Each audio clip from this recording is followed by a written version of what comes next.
La paracha de Vayetse, dans Bereshit au chapitre 28, versets 11 à 13, la Torah nous raconte que Yaakov Avinu s'arrête dans un endroit, il prend une pierre, plusieurs pierres, il les met sous sa tête qui deviennent une pierre, et il fait un rêve.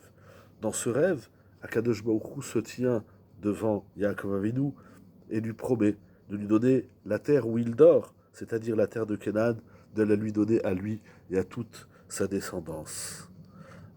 Ça veut dire que l'histoire d'Israël est ici en train de s'écrire. Yaakov Avinu prophétise de cet endroit magnifique que représente Eretz Israël et que sa descendance recevra en héritage. Et pourtant, Yaakov Avinu se réveille et il a certainement en mémoire son songe et toutes les promesses divines. Et pourtant, au chapitre 16, verset 17, la Torah dit Achen yesh Hashem bamakom hazeh ve'anochi lo yadati.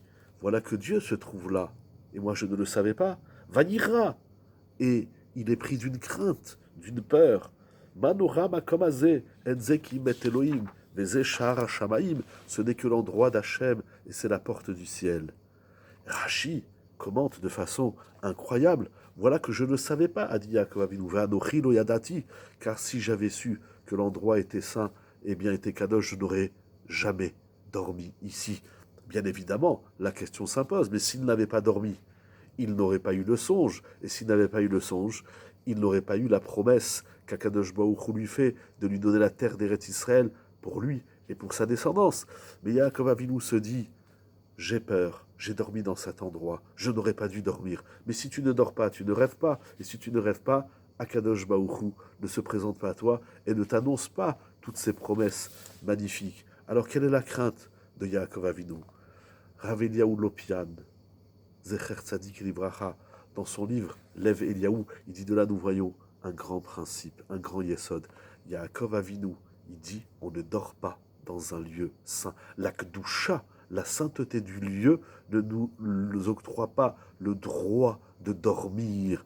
Mais si tu ne dors pas, tu perds tout.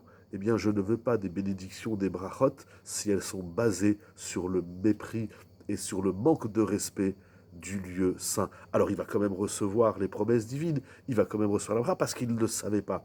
Mais lorsqu'on sait qu'on se trouve dans un lieu saint, comme la synagogue, comme le Beth Midrash et le Beth Knesset, eh bien, même dormir, c'est un problème dans la halacha.